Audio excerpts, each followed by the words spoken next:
اهل العزيه والدار البيضاء يقولون ان هذا افضل مطعم بروستد عندهم. تعالوا خلينا نشوف هالكلام هذا صحيح ولا لا. واه هيلو والله بالعوين.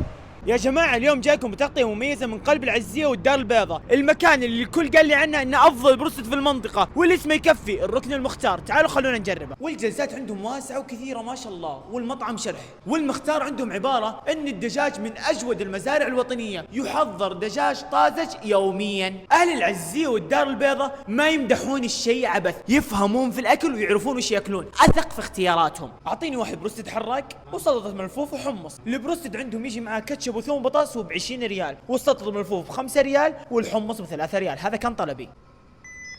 واستلمت الفاتورة، والحين ننتظر الطلب ونجرب البروستد هل هو لذيذ ولا لا. وهذا انا استلمت الطلب وجاء دور مرحلة التقييم بكل دقة. وهذا البروستد، وهذا حجم الفخذ يعتبر صغير تقريبا، وهذا الصدر حجمه متوسط.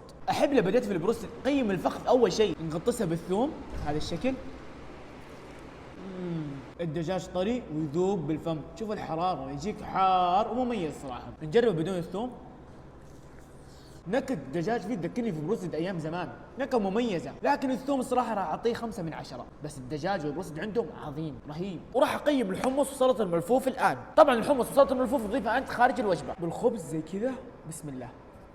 حمصهم فيه نكهة البروستد اللي تحس من جد يجي مع البروستد، حلو ويستحق 7 من 10. واخيرا نيجي عند سلطة الملفوف، ما فيها فلسفة، جزر وملفوف بس وصوص. بسم الله.